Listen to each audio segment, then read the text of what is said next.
Et sans générique, une semaine dans le monde, c'est donc toute l'actualité de la semaine vue par nos éditorialistes. Avec nous aujourd'hui Claude Guibal, grand reporter au service international de France Inter, Ziad Limam, directeur du mensuel Afrique Magazine, Jean-Sébastien Ferjou, directeur et fondateur d'Atlantico, et Laure Simoes, directrice éditoriale de Cartooning for Peace.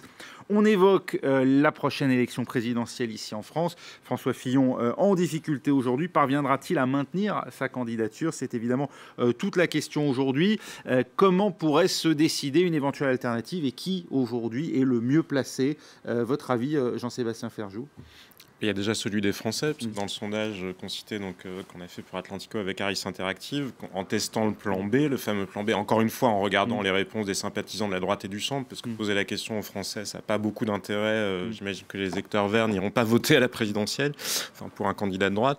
Donc la réponse était à 42% Alain Juppé, 23% Nicolas Sarkozy, 14% François Baroin, et puis ensuite Laurent Wauquiez, Xavier Bertrand, etc., aux alentours de 5-6. C'est comme les Gilets, en fait, quand l'un est dopé, finalement, on prend le classement d'arrivée.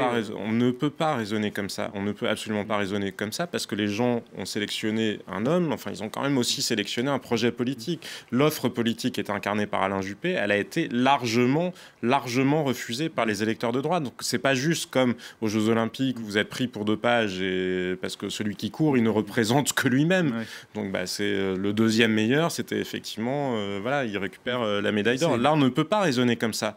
Et c'est d'ailleurs tout le vice des primaires, j'ai envie de vous dire, parce qu'on voit bien que précisément, il y a un parti derrière qui est hors d'état de fonctionner et de produire un candidat, puisqu'il n'y a plus aucune règle qui existe.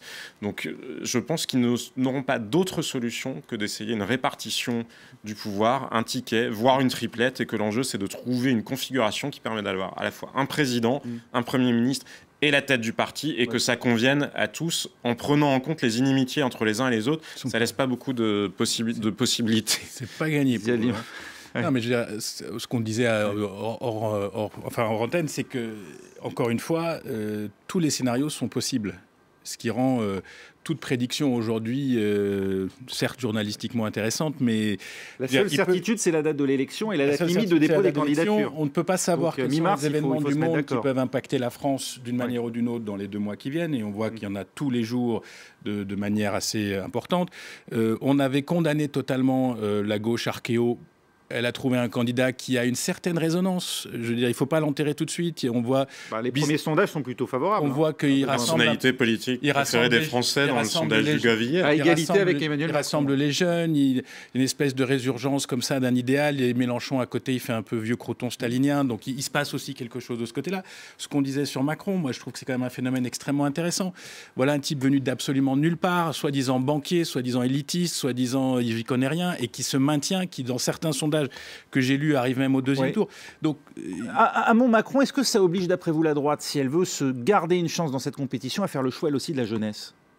Oui, mais d'abord, la première question, la jeunesse, c'est quoi? Monsieur Hamon, il a 49 ans, donc j'ai à peu près le même âge que lui. Est-ce que je suis jeune? Est-ce qu'il est jeune? C'est bien de qu'on parle en politique. Non, moi, je pense que c'est renouvellement. Ouais. Ce qui est intéressant, c'est qu'il y a des jeunes qui sont vieux, il y a des vieux qui sont jeunes et qui sont là depuis des plombes, mais des gens qui donnent la sensation de renouveler le paysage, ça parle aux gens. Sauf qu'il faut avoir un peu de projet quand même. Et je sens que Macron, là où ça commence à pointer, parce qu'il suffit de lire les journaux quand même pour voir un peu vers où les attaques vont venir, qu'on lui dit mais d'accord, mais longtemps qu'il n'a pas de projet. Oui, mais ça on commence à lui dire c'est gentil ni gauche ni droite, mais il y a quoi dans le dossier? Qu'est-ce que vous proposez à la France? L'argument de la jeunesse, à mon avis, n'a pas beaucoup de sens. C'est raisonner uniquement sur de la com, et à chaque fois que des gens ont raisonné comme ça, en oubliant la politique, avant toute autre considération, l'offre politique incarnée, ça n'a jamais marché. Parce ça a marché très bien pour Donald Trump, hein, au passage. Bah non, justement, tout le monde disait qu'Hillary Clinton gagnerait parce que justement c'était une femme, que c'était nouveau. Personne ne disait que Donald Trump allait gagner précisément.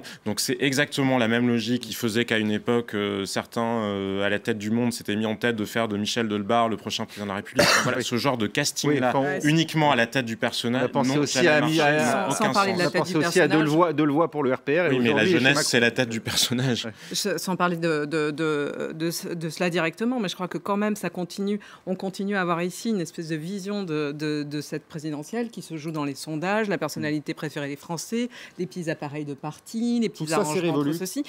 On peut se poser la question, à moins qu'on soit vraiment extraterritoriaux et que la France vive sur une planète très très très éloignée, d'un mouvement général qui se produit dans le monde occidental, de grande défiance vis-à-vis des systèmes politiques traditionnels, des partis, où on va voter, et c'est là où je disais sur la com, ça joue aussi, on l'a vu ailleurs, où on joue sur de l'anti-système. Ce qui est en train de se produire avec François Fillon, c'est aussi un rejet de ce système-là, d'une politique à l'ancienne. Ce qui peut se produire avec Benoît Hamon, c'est qu'il soit considéré lui aussi comme un apparatchik du parti et que finalement on reste, et on peut que le constater quand même, que tout ce qui apparaît comme différent, finalement, c'est peut-être ça qui va se traduire dans les urnes. En tout cas, ça s'est produit ailleurs, ça s'est produit en Grande-Bretagne. Sauf la continuité Le Pen, qui est la plus dangereuse, oui, mais qui apparaît malgré tout, parce qu'elle peut capter tous ces... Parce qu'elle apparaît comme anti-système. Toutes ces colères, et oui, mais en même temps, ça fait aussi un certain nombre d'années qu'elle et son père labourent le champ. Hein, donc, elle est finalement, d'une manière ou d'une autre, elle est dans la... Qu'elle est dans le système également. Moi, je pense que c'est pas tant la com qui joue, c'est le fond. C'est-à-dire qu'il y a des électeurs qui en ont assez. Il y a des gens qui, dans les pays occidentaux, ne croient plus au monde dans lequel nous vivons. Ils ne croient plus à l'Europe telle qu'elle fonctionne. Je veux dire, les Français ne sont pas devenus brutalement souverainistes. Ils ne veulent plus de cette Europe-là. C'est-à-dire qu'ils veulent plus d'Europe. Ils ne veulent plus du libre-échange pratiqué avec une forme de naïveté par l'Union européenne, notamment face à la Chine. Ça, ils n'en veulent plus. Et on pourrait... La liste est longue de ces choses-là dont ils ne veulent plus. Et ils ont en face d'eux des élites ou un système, on emploiera le mot qu'on a envie d'employer, qui n'entendent pas cette revendication-là, ou quand ils l'entendent, parfois, justement, ne le gèrent que par des effets de com. Il suffit pas de dire dégagez-les tous, ou je suis nouveau, ou je ne sais quoi, pour que ça marche. Et précisément, on voit bien que les électeurs choisissent des offres radicales, parce qu'ils se disent au moins celui-là, c'est celui qui fera changer. Sauf que les mouvements sont extrêmement fluides, c'est-à-dire qu'on voit les électeurs porter au nu François Fillon, notamment au lendemain de son élection, et puis on voit 2 mois plus tard son potentiel de voix divisé par 2, et Benoît Hamon qui progresse. Ça veut bien dire quand même que les électeurs ne sont pas axés sur un type d'idéologie. Mais François Fillon, il y a le Pénélope Gate qui passe au milieu, donc on ne peut pas le comparer. C'est bien la preuve que tout n'est pas idéologie aujourd'hui. On ne peut pas être à la fois ultra-libéral et puis se retrouver pro-Macron et puis finalement pro-Hamon 2 mois plus tard. Il y a beaucoup de... dernière phrase, je pense qu'il y a beaucoup de confusion et je ne suis pas sûr que les gens soient aussi clairs que ce que tu dis. Je ne pense pas que les gens ont des idées définies sur le libre-échangisme, les gens ont des idées définies sur l'Europe telle qu'elle doit être. Ils n'ont pas des idées définies sur la nouvelle solution, ils ont une idée définie sur le diagnostic qu'ils font de leur situation. Oui, mais ce diagnostic, il peut y avoir plusieurs causes et je pense aussi que ce qui se passe à l'extérieur de la France a un impact. Je ne pense pas que l'effet Trump soit un effet positif, y compris pour la droite française, parce que ça fout les jetons. Et les gens se disent, est-ce que si on a un personnage de ce type-là en France, qu'est-ce qui se passe? Le Brexit, finalement, je pense que ça renforce l'idée européenne plutôt que ça l'affaiblit dans l'opinion des gens, parce que les gens se disent, on ne va pas se retrouver comme les Anglais sur une île à dériver, à aller chez Erdogan, chez Trump, etc. Donc je pense que tout bouge vraiment. Là où je suis d'accord avec vous, c'est que ceux qui vont apporter des réponses un peu construites à cette angoisse, ceux qui vont apporter des réponses un petit peu rassurantes à cette angoisse, ils vont prendre la main. Il n'y a pas que les beaux visages. D'où la force qu'a eu Benoît Hamon. Dès le mois de décembre, dès le début de la primaire, moi, il me semblait que Benoît Hamon était très bien placé pour une raison assez simple. C'est ses opposants de la primaire de gauche n'ont cessé de l'attaquer sur le terrain de l'utopie, de l'irréalisme, etc., sans se rendre compte qu'eux-mêmes étaient dans une forme de déni du réel. Comment ne pas voir que leurs électeurs avaient déserté le bilan de ce quinquennat-là? Comment ne pas le voir? Comment ne pas voir que les solutions proposées par Manuel Valls, elles avaient déjà été rejetées par les électeurs? Donc, c'est d'une certaine manière 2 manières différentes de refuser le réel, sauf que Benoît Hamon avait une force bien plus grande, c'est que tout le monde voit bien que nous ne sommes plus en 1945 quand on a construit notre système de protection sociale et nous ne sommes plus pendant les 30 Glorieuses. Et ça, les gens l'ont compris. Donc ils préfèrent des gens qui leur proposent des solutions qui paraissent encore peut-être un peu hasardeuses, sauf que Benoît Hamon a l'habileté de le dire en disant « je ne prétends pas détenir la vérité », mais qui au moins donne l'impression que le diagnostic est fait du fait qu'on ne peut plus continuer à avancer dans le même monde. Mais voilà, il y en a d'autres qui font pas et de tenir un langage aussi de sincérité, qu'on croit ou non d'ailleurs en ces solutions, mais on sent que lui, il y croit en tout cas. Laure Simoes. Ouais. c'est intéressant d'aller voir ce qu'en disent les dessinateurs, parce qu'ils ont aussi une analyse à faire de la situation. On parlait de la façon dont l'étranger scrutait ce qui se passait en France. Mais voilà, un premier dessin d'un dessinateur indien qui s'appelle Paresh pour le Khaleej Times. Et ben alors là, on voit là, c'est le ring. Tout le monde prend des coups, ou presque. Et puis voilà, on regarde ça. Intéressante cette bagarre. Je ne sais pas si on le voit. Oui, on le voit à l'antenne. Un autre dessin extraordinaire de notre ami Gillot pour Marianne. C'est un dessin absolument sans merci. Pénélope Fillon, future première dame, c'est payé combien? Puis alors quand on disait tout à l'heure aussi, là aussi hors plateau, qu'elle avait un regard morne, on dirait qu'elle est sans vie, cette femme déjà. Alors si en plus on l'accable, c'est fini pour elle, quoi. Un autre dessin aussi de Faro Trédol. François Fillon prépare sa défense. Alors là, on voit ses 5 enfants en costume d'avocat. Papa, on s'est dit que tu allais sûrement avoir besoin d'avocat. Oui, non, mais merci les enfants, là, c'est sérieux ce coup-ci. Quand on sait que, évidemment, les 2 enfants sont inculpés. Un autre dessin aussi de Cécile Bertrand, dessinatrice belge, tordant, puisque les révélations viennent du Canard. Là, on a un portrait de Monsieur Fillon le soir. Ce soir, Pénélope, qui n'est plus là d'ailleurs, elle n'est même plus dans le dessin, tout sauf du Canard. Et puis Rousseau, lui, le canard enchaîné, il en fait son héros. Le canard président, carrément. Et puis si on regarde un petit peu... Ah oui, alors un autre dessin de notre Kroll favori. Et si Fillon abandonné, François, si t'annules tout, je reviens. Évidemment, en référence à la célèbre phrase qu'il avait tweetée à sa Cécilia. Supposément. C'était démenti ensuite. Oui, bon. Mais en tout cas, quand même. Ça sert très bien pour le dessin. Un certain nombre de gens dans les médias. Et alors, si on regarde rapidement de l'autre côté gauche, après ce duel, il faut quand même remarquer le talent de Goutal pour faire le portrait de Hamon avec des yeux un petit peu comme ça, incrédule, et puis un valse toujours très, très rouge sang. Comme disait Théodore Monod, rappelle Hamon à Valls, l'utopie n'est pas l'irréalisable, mais l'irréalisé, soit dit en passant. Par contre, Cac, par exemple, alors lui, il voit en Hamon un espèce de Casimir totalement irréaliste, avec son revenu universel. Voilà, voici venu le temps des rires et des chants. Tout le monde se souviendra de cette petite chansonnette. Un autre dessin de Gillot, les résultats de la primaire. Alors on a Fillon là, avec ses gros sourcils qui se demande alors, et puis son conseiller qui lui répond c'est Macron. Macron a-t-il un boulevard devant lui ou pas? Les prochaines semaines vont pouvoir peut-être répondre à la question. Ce dessin d'Aurel qui est extraordinaire aussi.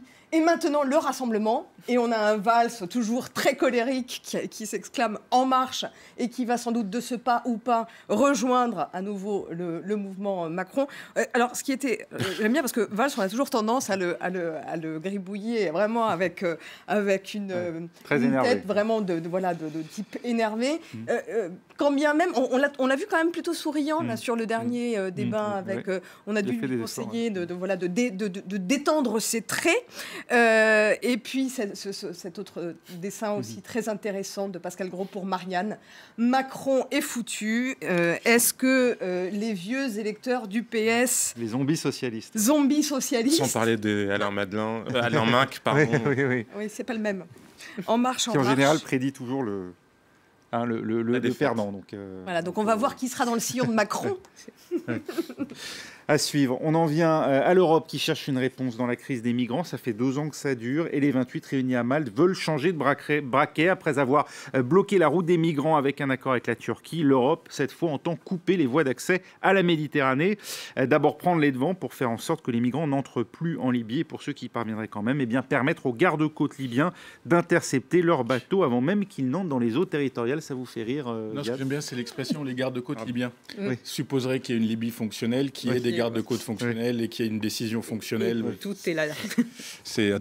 Non, mais ça finit totalement le fait de donner l'argent pour qu'il y en ait. On voit que ça a été conçu à Bruxelles quand même. Non, mais on se moque sur un sujet un peu tragique. Mais ce que je veux dire, c'est que on met du cosmétisme pour dire il y a la Libye avec qui on parle. Il n'y a pas la Libye avec qui on parle. On a un gouvernement libyen qui tient quelques rues à Tripoli, qui doit lui-même gérer un certain nombre de milices, plus un général qui a décidé... Bon, donc tout ça est très très compliqué, mais il faut bien parler à quelqu'un.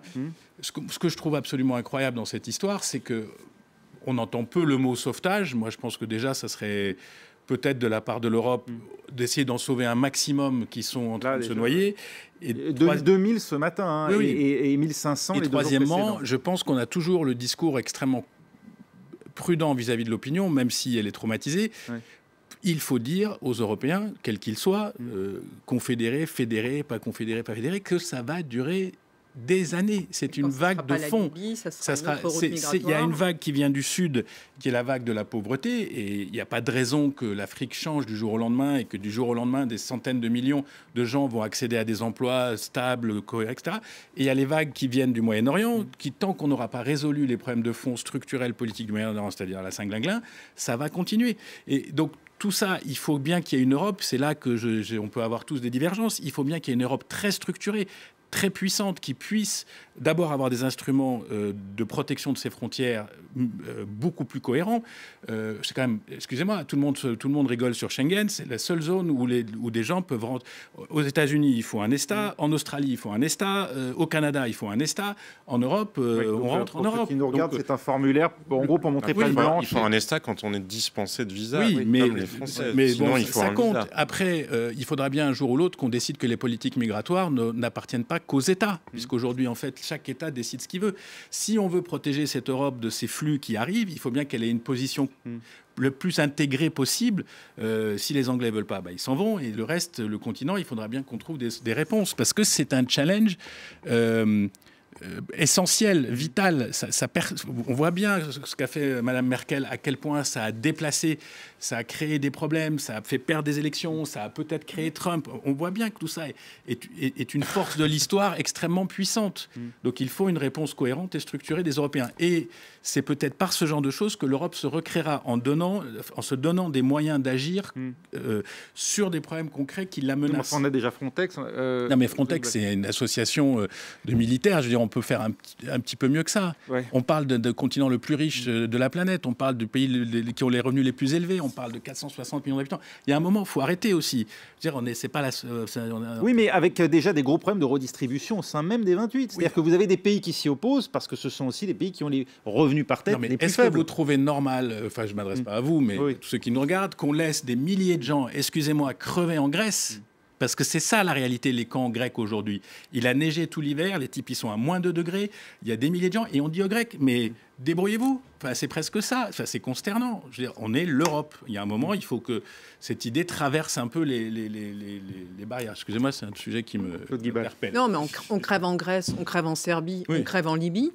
Non, mais je parlais de l'Europe mais de toute façon, comme Ziad l'imam l'a dit, le problème ne va pas s'arrêter là. Le problème avec la Turquie, certes, les vagues migratoires de Turquie se sont arrêtées, ou en tout cas ont sérieusement diminué à la suite d'un accord qui s'est fait avec un État qui n'est quand même pas la Libye. Aujourd'hui, la Libye a effectivement tout intérêt à tirer un maximum de garanties, mais comme le disait Ziad l'imam tout à l'heure, l'autorité du gouvernement de Tripoli est extrêmement limitée.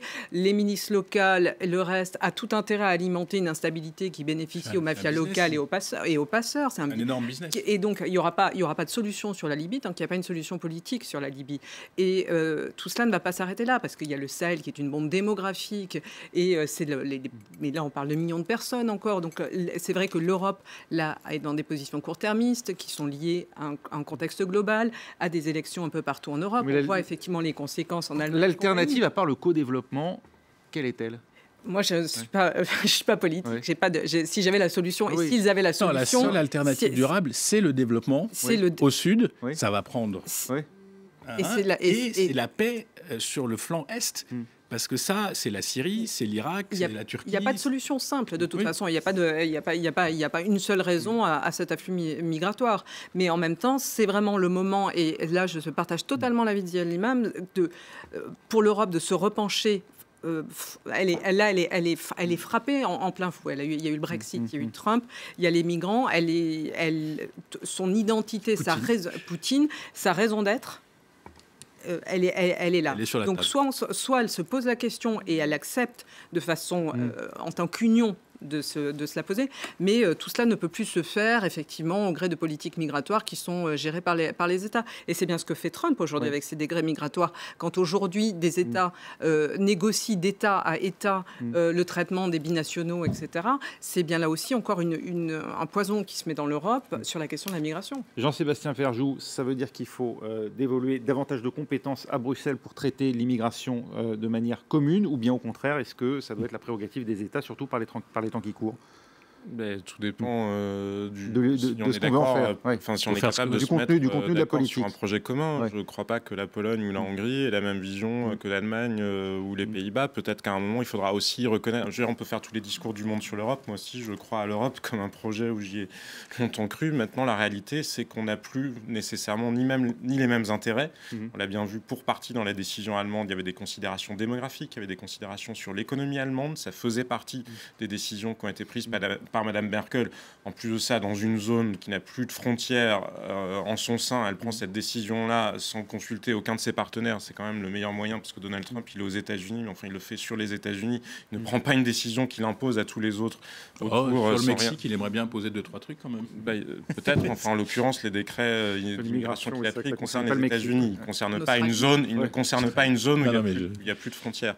Donc voilà, y a-t-il encore cette volonté-là européenne? Y a-t-il encore ce projet européen-là? J'aimerais le croire, je n'en suis pas sûr, tout simplement parce qu'on refuse aussi de se poser les questions qui fâchent. Nous n'avons plus forcément les mêmes intérêts. La démographie allemande n'est absolument pas la même que la démographie française, ce qui explique un certain nombre de décisions, y compris économiques, ce qui explique un rapport d'ailleurs au développement, ce qui explique un rapport à la puissance militaire différente, ça explique des tas de choses. Et on n'arrive pas à aller au bout de ce projet-là parce qu'on l'a construit, la réalité, c'est qu'on l'a construit sur des raisons qui se sont effondrées, on l'a construit contre l'Union soviétique et on l'a construit sur impulsion américaine. Figurez-vous qu'il n'y a plus d'impulsion américaine et qu'il n'y a plus d'Union soviétique. Mais l'alternative, c'est la dislocation. On va choisir. Un dernier dessin. Même plusieurs dessins, on va essayer quand même avant un œil sur les médias. Allez-y, Laure. En tout cas, on ne parle pas d'une prochaine vague aussi d'immigration qui va arriver, mais c'est celle qui va arriver des États-Unis et des gens qui fuient Trump, moi je dis. On a ce dessin de côté des sénateurs canadiens pour le soleil. Avant même que le mur se referme, on a là des Américains. Attendez, on veut sortir, qui se pressent au portillon. Et puis cet autre dessin, là, il est trop tôt pour avoir des dessins sur le sommet migratoire, mais par contre sur la politique migratoire de Trump, dont on devait un petit peu parler aussi, un dessin d'El Chico Triste, des sénateurs espagnols, où on voit donc cette femme en burqa et puis son enfant qui demande à être expulsé au président. Et puis évidemment, Trump a tout de suite reconnu sa Melania tant adorée qui, par tous les moyens, pourra aussi cherche à s'enfuir. Merci beaucoup, Laure. Merci à tous. C'était un œil sur les médias. On reste ensemble parce que tout de suite, c'était un œil sur les médias. C'était, je ne sais plus où on est d'ailleurs. C'était une semaine dans le monde et on passe à un œil sur les médias. Pardon, restez avec nous.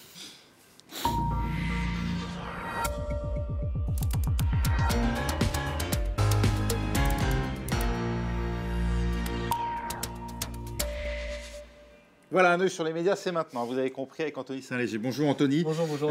On revient sur cette attaque donc aujourd'hui au Carrousel du Louvre où l'assaillant donc a pu être neutralisé pour François Hollande. Eh bien, il s'agit d'une attaque terroriste. Oui, c'est une attaque qui a été prise très tôt au sérieux par les autorités. Le compte Twitter du ministère de l'Intérieur, dès ce matin, évoquait un événement grave de sécurité publique. Pourtant, eh bien, l'application d'alerte mise en place par le gouvernement, elle n'a pas envoyé de notification. Voilà ce que pouvait lire pendant l'attaque. Aucun incident en cours. C'est une défaillance qui a été repérée par plusieurs internautes, notamment celui-ci qui nous dit est-ce que ça dysfonctionne à nouveau? Car c'est vrai que ce n'est pas la première fois. Après l'attentat de Nice, enfin pendant l'attentat de Nice, le 14 juillet dernier, ça avait déjà été le cas. Étonnement aussi pour cet internaute qui nous dit silence radio malgré la situation d'urgence, ou encore ce journaliste qui nous dit heureusement que Place Beauvau nous a alerté hier sur l'intérêt de cette application. Et pendant l'attaque, eh bien, à l'intérieur du Carrousel du Louvre, il y a plusieurs visiteurs, notamment des touristes, qui ont tweeté